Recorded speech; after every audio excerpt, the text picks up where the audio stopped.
Hello, I'm Brandon Rogers with Bradshaw Financial Planning and Mind Your Money. Today we're going to take a pretty deep dive into Social Security, how it works, and answer the ailing question of, is it going to be there for me?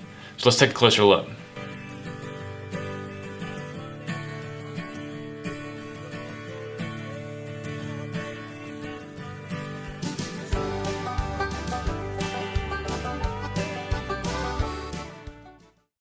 All right, so just to get started, I want to kind of give a big overview of how Social Security works, how you get qualified, how your benefits are calculated for it, right? So again, these are some questions that we get all the time.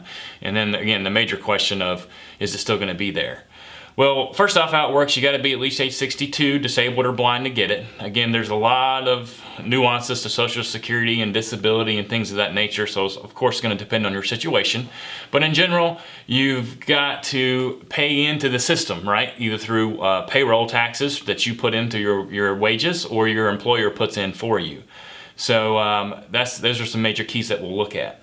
So you have to be insured with the system. You have to have enough work credits to get access. Okay, so you get one credit for every $1,410 that you earn, and you can earn a max of 4 credits per year. So kind of think about it, you can get 1 credit per quarter as long as you're working and making the amount of money there.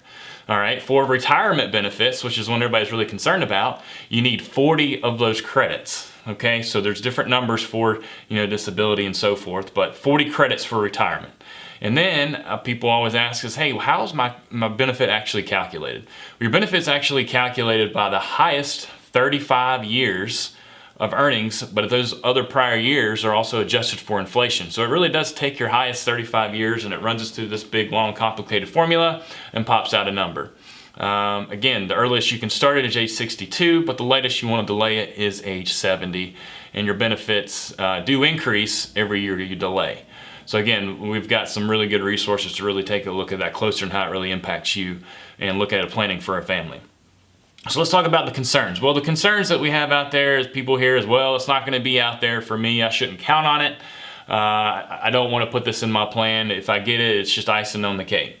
Well, one thing you got to remember is that Social Security is mainly financed and accrued by, again, the working population, from the people that are working, earning a wage, and also the employees and employers paying in on behalf of their workers. Okay, so that brings up kind of the first concern, especially right now, is due to COVID. It's really put a lot more strain on the system and the way it's really running, because people aren't working, companies aren't paying into the system, so it's put additional strain on it. And at this point, Social Security will only collect enough payroll revenue to really pay about 3/4 of the benefits promised to retirees. So, initially there was a study that was released really at the beginning of this year that Social Security was projected to not run into any problems and be depleted 2035. Well, now with the benefits being cut and the COVID scenario and the pandemic that we're in now, the Social Security Trust really, they're saying, will run dry probably by 2031. So again, that's an extra strain. Also too, you just kind of look at general of the baby boomers all getting into retirement right now and really going to age 70 is when they'll think to put a massive strain on the Social Security system. So right now the beneficiaries are expected to balloon from about 63 million of current people drawing on the Social Security system to about 80 million in 2030. So over the next decade, that's a pretty massive increase. Again, not a huge concern right now on Congress's mind. Obviously, we're trying to get to this pandemic, trying to get the doors open, and so we can try to help some of this. So that's one of the main things that a lot of people are really concerned about, and how that benefit will be impacted based off of the scenario that we're in today.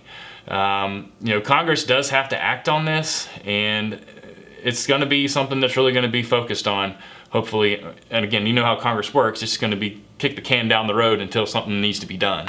So again, long-term Social Security reform to really kind of fix this issue will likely require either higher taxes, future benefit reductions, or maybe a combination of the two. But we'll just have to see how that's handled.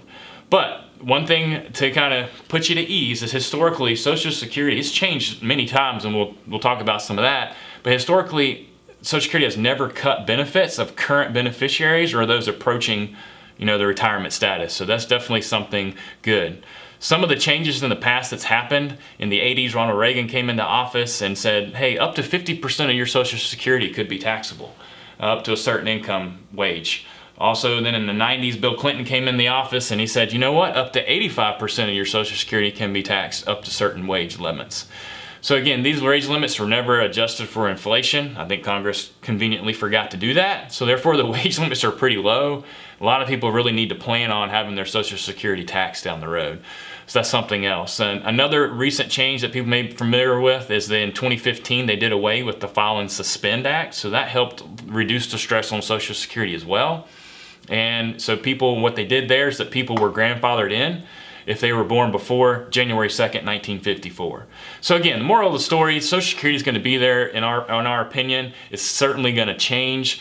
You know, the full retirement age right now for most people is age 67. We might see that increase. That would be an easy fix. Higher taxation, or again, combination of the two. So we'll keep in touch and definitely give everyone updates as you see these. But again, don't expect any massive changes to come anytime soon. But wanted to give you that educational update on Social Security.